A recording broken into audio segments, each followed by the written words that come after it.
Assalamualaikum, welcome to Medical Globe e-learning. You are listening Sara Naeem. Today I will discuss the guideline of neoplasia. I am sharing this guideline from Medium Robbins 10th edition, so let's start. Nomenclature से हमने start करना है, लेकिन start करने से पहले मैं आपको एक बात बताना चाहूँगी कि नियोप्लेजिया का चैप्टर बहुत ज़्यादा एक्सटेंसिव है, बहुत ज़्यादा लंबा लिखा हुआ है, जिसे देख के बच्चे अक्सर डर जाते हैं। लेकिन आपने चैप्टर पूरा नहीं करना होता। जिन चीज़ों को मैंने हाईलाइट किया हुआ है, जिन चीज़ों को पे मैं ज़्यादा जोर दूंगी या जो चीज़ें मैं आपको बताऊंगी, आपने सिर्फ वही चीज़ें करनी है और ये मोर देन एनफ है। स्टार्ट करते हैं हम नोमेनक्लेचर से। आपने इस पूरे टॉपिक को एक अच्छी रीड देनी है, लेकिन जो चीज़ें आपको पता होनी चाहिए वो नियोप्लेजिया का मतलब पता होना चाहिए। नियोप्लेजिया इन ट्यूमर्स की स्टडी को हम ऑन्कोलॉजी कहते हैं, ये पता होना चाहिए। नेक्स्ट आपके पास बेनाइन और मैलिग्नेंट ट्यूमर्स की डेफिनेशन है, ये डेफिनेशंस आपको पता होनी चाहिए। ये एमसीक्यू या वाइवा में या एससीक्यू में पूछी जा सकती हैं, ये इंपॉर्टेंट है। नेक्स्ट इस पैराग्राफ को मैंने हाईलाइट किया हुआ है। ये पैराग्राफ कहीं पूछा तो नहीं जाता, लेकिन ये आपकी अंडरस्टैंडिंग के लिए आपको पता होना चाहिए कि एक ट्यूमर के कितने कंपोनेंट्स होते हैं, तो ये आपने इसको अच्छे तरीके से एक दफ़ा रीड कर लेना है। नेक्स्ट जो हमारा टॉपिक है वो है बेनाइन ट्यूमर्स का। इस टॉपिक को आपने अच्छे तरीके से रीड करना अपने कॉन्सेप्ट्स बिल्ड करने के लिए। आपको ये पता होना चाहिए कि जो बेनाइन ट्यूमर्स हैं इनके एंड में ओमा आता है, और ये इसकी 3-4 एग्जांपल्स उन्होंने दी हुई हैं, जैसे फाइब्रोमा है, कॉन्ड्रोमा है, तो ये आपको एग्जांपल्स पता होनी चाहिए। इसके बाद ये कुछ टर्म्स हैं, जैसे एडिनोमा है, पेपिलोमा है, यहाँ पे पॉलिप है और यहाँ पे सिस्ट एडिनोमाज हैं, तो ये टर्म्स आपको पता होनी चाहिए। ये आपसे वाइवा में पूछी जा सकती हैं कि एडिनोमा एक बेनाइन ट्यूमर है, तो एडिनोमा का क्या मतलब होता है, पेपिलोमास क्या होते हैं, पॉलिप्स क्या होते हैं, सिस्ट एडिनोमास क्या होते हैं, तो इनकी डेफिनेशन आपको पता होनी चाहिए। नेक्स्ट हमारे पास आ जाते हैं मैलिग्नेंट ट्यूमर्स। मैलिग्नेंट ट्यूमर्स की डेफिनेशन हम पहले यहाँ कर चुके होते हैं। मैलिग्नेंट ट्यूमर्स आगे 2 टाइप्स के होते हैं, एक सार्कोमास और एक कार्सिनोमास, तो ये दोनों भी इंपॉर्टेंट हैं। आपको पता होना चाहिए कि सार्कोमा किसको कहते हैं, कार्सिनोमा किसको कहते हैं, ये डेफिनेशन भी इंपॉर्टेंट हैं।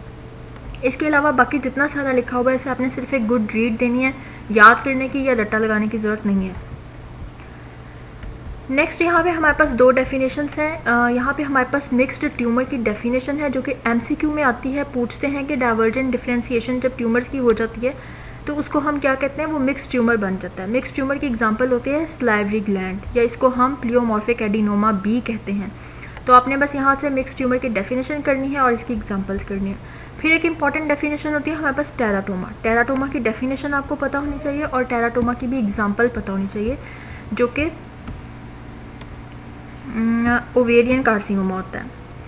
नेक्स्ट हमारे पास यहाँ पे ये एक एमसीक्यू बनता होता है, जैसे मैंने आपको पीछे बताया कि बेनाइन ट्यूमर्स के एंड में ओमा आता है, लेकिन यहाँ पे कुछ ऐसे ट्यूमर्स होते हैं जिनके एंड में ओमा आता है लेकिन ये मैलिग्नेंट ट्यूमर्स होते हैं। तो ये एमसीक्यूज में आपसे पूछा जा सकता है इनमें से कोई एक दे के कि मेसोथेलियोमा कौन सा ट्यूमर है, तो आप ओमा से कंफ्यूज होकर इसको बेनाइन लिख सकते हैं, जबकि ये एक मैलिग्नेंट ट्यूमर है। तो ये एक्सेप्शन है और ये एमसीक्यू बन सकता है, इसलिए आपने इसे अच्छे तरीके से देख लेना है। देन हमारे पास 2 और डेफिनेशंस हैं, एक हमारटोमा है, एक कोरेस्ट्रोमा है। ये भी आपसे एमसीक्यूज में पूछी जा सकती हैं, तो इनका भी आपने अच्छे तरीके से कॉन्सेप्ट ले लेना है। इसके अलावा बाकी जितना दिया हुआ उसे आपने जस्ट एक गुड रीड देनी है, याद करने की ज़रूरत नहीं है। देन हमारे पास आता है table 6.1 nomenclature of the tumours. ये बहुत ज़्यादा इंपॉर्टेंट है। इनमें से यूक्यू आया हुआ है, आपसे पूछते हैं कुछ दे के कि स्मूथ मसल्स का बेनाइन और मैलिग्नेंट ट्यूमर लिखें, स्ट्राइएटेड मसल्स का लिखें, ब्लड वेजल्स का बेनाइन और मैलिग्नेंट ट्यूमर लिखें। तो इस तरह के क्वेश्चन को डील करने के लिए आपको ये पूरा टेबल आना ज़रूरी है, और ये आप बहुत आसान है, एक दफ़ा करेंगे तो इंशाल्लाह ताला हो जाएगा। नेक्स्ट हमारे पास डिफरेंशिएशन और एनाप्लेजिया है। यहाँ से आपने डिफरेंशिएशन और एनाप्लेजिया की डेफिनेशन याद करनी है, बाकी सबको आपने गुड रीड देनी है। देन ये जो आपकी दोनों डायग्राम्स हैं, ये आपके ऑस्पिस्टेशन बनता होता है। ये जो squamous cell carcinoma of the skin है, ये आपका बहुत इंपॉर्टेंट ऑस्पिस्टेशन है। और ये जो प्लियोमॉर्फिक मैलिग्नेंट ट्यूमर है, रेब्डोमायोसार्कोमा, ये स्मूथ मसल्स का मैलिग्नेंट ट्यूमर होता है, तो ये आपको पता होना चाहिए।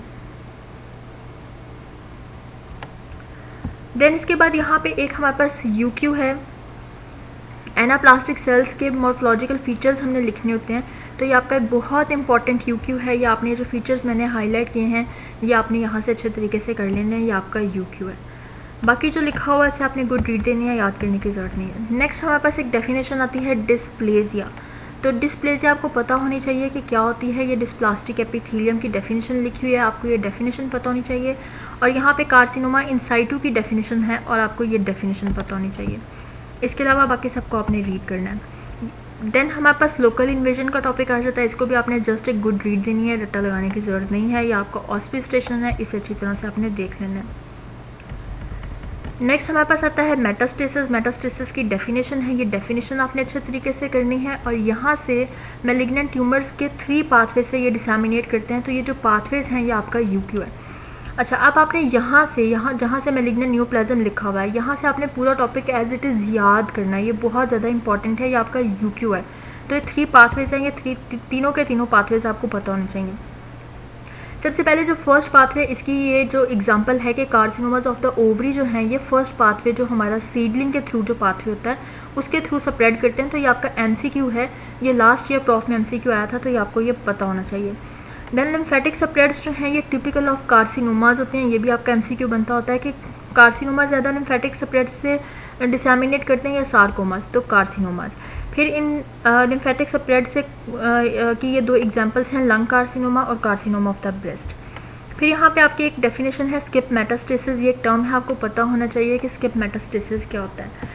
देन हमारे पास सेंटिनल लिम्फ नोड है। सेंटिनल लिम्फ नोड की डेफिनेशन इंपॉर्टेंट है, ये आपसे वाइवा में भी पूछी जाती है। और आपका यूक्यू भी है एक, जब आप यूक्यू देखेंगे तो यहाँ पे एक यूक्यू आपका सेंटिनल लिम्फ नोड की डेफिनेशन पूछी हुई है, तो ये भी आपको पता होनी चाहिए। देन जो आपका थर्ड पाथवे होता है ये हिमेटोजिनस पाथवे होता है, तो ये टिपिकल होता है सार्कोमास का, ये भी आपको पता होना चाहिए। और देन नेक्स्ट पैराग्राफ में इसकी एग्जांपल्स हैं, रीनल सेल कार्सिनोमा, हिपेटोसेलुलर कार्सिनोमा। इसके अलावा ये अदर एग्जांपल्स हैं जिन्हें आपने बहुत अच्छे तरीके से करना है। तो इन शॉर्ट ये जो पाथवेज हैं ये आपका यूक्यू है, बहुत अच्छे तरीके से करना है। देन आपने एपिडेमियोलॉजी है, ये अगर आप रीड करना चाहते हैं रीड कर लें, वरना आप इसे स्किप कर दें, ये करने की ज़रूरत नहीं है। जो आपकी फिगर 6.12 है ये आपका यूक्यू है कि डिफरेंस हमने लिखना होता है between benign tumours and malignant tumours. तो ये जो 6 पॉइंट्स लिखे हुए हैं ये आपने इनके डिफरेंस में लिख देना है। तो ये डायग्राम बहुत ज़्यादा इंपॉर्टेंट है क्योंकि आपका ये यूक्यू है। इसी तरह कार्सिनोमा और सार्कोमा के दरमियान भी डिफरेंस आता होता है, वो भी आपका एक यूक्यू है, तो उसे भी आपने अच्छे तरीके से देख लेना है। देन कैंसर इंसिडेंस है, इसे आप जस्ट रीड करें करना चाहते हैं, वरना अगर नहीं भी करना चाहते तो ये इतना ज़्यादा इंपॉर्टेंट नहीं है। जो इन्वायरमेंटल फैक्टर्स हैं इसे आपने जस्ट एक बार रीड करना है और याद आपने सिर्फ इन्के नेम्स करने हैं जो मैंने इन्हें हाईलाइट किए हुए हैं। तो ये आपने सिर्फ इनके नाम करने हैं, ज़्यादा डिटेल में जाने की ज़रूरत नहीं है और ना ही ये रिक्वायर्ड है। देन आपका टेबल 6.2 ऑक्यूपेशन कैंसर्स, ये टेबल बहुत ज़्यादा इंपॉर्टेंट है। आपने इसमें से ये एजेंट्स करने होते हैं और इनके एसोसिएटेड कैंसर्स करने होते हैं। ये टिपिकल यूज़ ये करने की ज़रूरत नहीं है।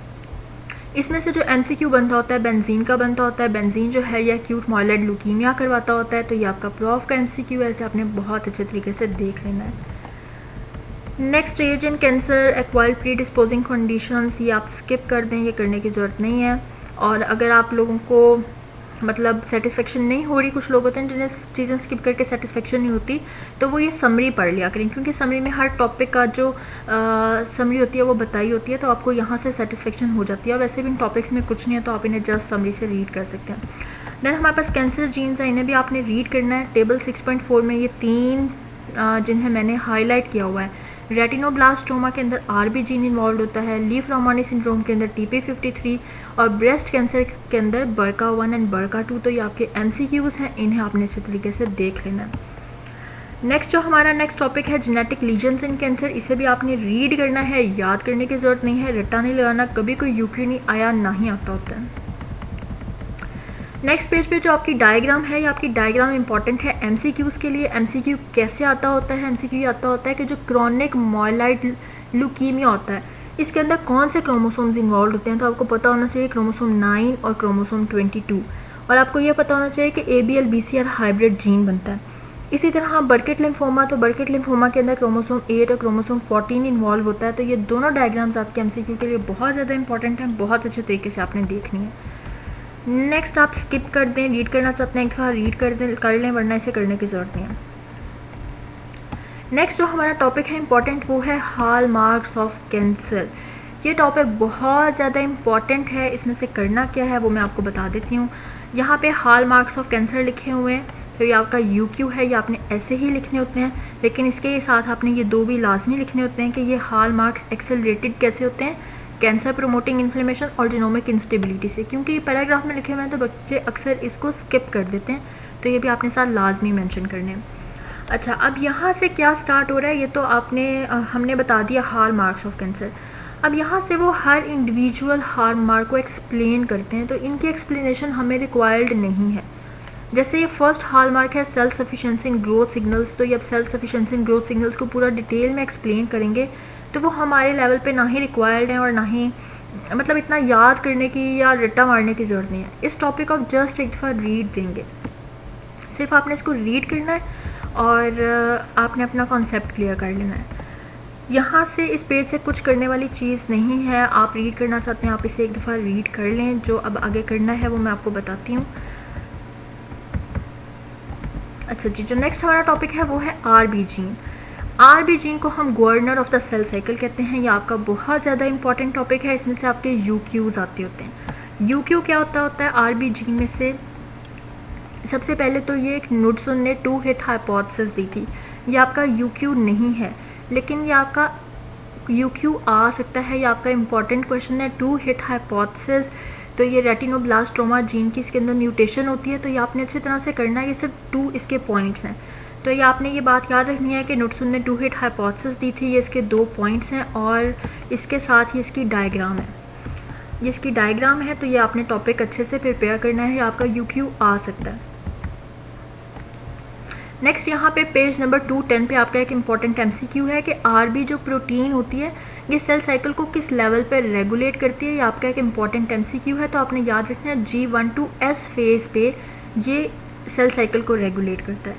इसके अलावा जो लास्ट ईयर 2019 में प्रॉफ में क्वेश्चन आया था वो ये आया था कि आपने आरबी जीन का फंक्शन लिखना था, इसका मैकेनिज़्म लिखना था, किस तरह ये कंट्रोल करता है। तो उसमें हमने ये डायग्राम बस ड्रॉ कर देनी थी। फ्लो चार्ट की फॉर्म में आप जो क्वेश्चन लिखते हैं वो ज़्यादा अच्छा इम्पैक्ट डालता है, तो इसमें आपने सिर्फ ये फ्लो चार्ट ड्रॉ करना था और कुछ भी नहीं करना था। तो इसके अलावा बाकी जितना लिखा हुआ है आपने उसको रीड कर लेना है। इंपॉर्टेंट इसमें से यही था जो मैंने आपको बता दिया। इसकी समरी आपने मस्ट करनी है ताकि अगर कुछ आपने मिस कर दिया तो आपका समरी से कवर हो जाए। देन हमारे पास जो नेक्स्ट इंपॉर्टेंट क्वेश्चन है वो TP53 guardian of the genome. ये भी बहुत ज़्यादा इंपॉर्टेंट क्वेश्चन है। यहाँ पे फंक्शंस बताए हुए हैं TP53 के, तो आपने ये बात याद रखनी है कि ये TP53 mediated cell cycle arrest कर लेता है, सेडिसेंस करा देता है और एपोप्टोसिस करा देता है। ये आपने इसके 3 फंक्शंस याद करने हैं। ये इनोमिनेट करने को आते होते हैं, बाकी सारे को आपने जस्ट एक रीड देनी है। जो यूक्यू में आता होता है ये TP53 का फंक्शन होता है कि किस तरह ये जो है ये सेल को डैमेज, DNA को डैमेज होने से बचाता है। तो ये आपका एक इम्पॉर्टेंट यूक्यू है। बस आपने ये डायग्राम ड्रॉ कर देनी है तो आपका हर चीज़ जो है वो इसके अंदर कवर हो जाएगी। इसके अलावा आपने इसकी समरी कर लेनी है। बीच में से अगर आप रीड करना चाहते हैं तो आप कर लें, वरना समरी जब आप कर लेंगे तो आपकी हर चीज़ कवर हो जाएगी। आरबी जीन और TP53 ये इंपॉर्टेंट टॉपिक्स हैं, तो इन्हें मैं आपको यही कहूँगी कि अच्छी तरह से रीड करें, इन्हें आप स्किप ना करें, अच्छी तरह से रीड करें। बाकी जिन चीज़ों को मैंने आपको बताया है कि वो यूक्यू आए हुए हैं उन्हें आप ज़्यादा अच्छे तरीके से करें। Thank you. Medical globe publications आपकी खिदमत में पेश करता है प्रोफेशनल एग्ज़ाम से रिलेटेड आपके तमाम मसाइल का हल। जी हाँ, MBBS क्रैक्स, इसमें मौजूद है हर चैप्टर के इंपॉर्टेंट टॉपिक्स की मार्किंग। इसके अलावा यूनिवर्सिटी के तमाम पास्ट क्वेश्चन जो कि सॉल्व करके दिए गए हैं। इसके अलावा हर चैप्टर के इंपॉर्टेंट पर्ल्स, साथ ही साथ इसमें शामिल है फोरेंसिक की समरी। इसके अलावा बिग रॉबिन्स की इंपॉर्टेंट तस्वीरें ऐड की गई हैं। इसके अलावा हर सब्जेक्ट की इंपॉर्टेंट ऑस्पी की पिक्चर्स ऐड की गई हैं। साथ ही साथ मेडिकल ग्लोब आपकी खिदमत में पेश करता है MCQs क्रैक्स। इसमें मौजूद है आपके MCQs की परेशानियों का हल।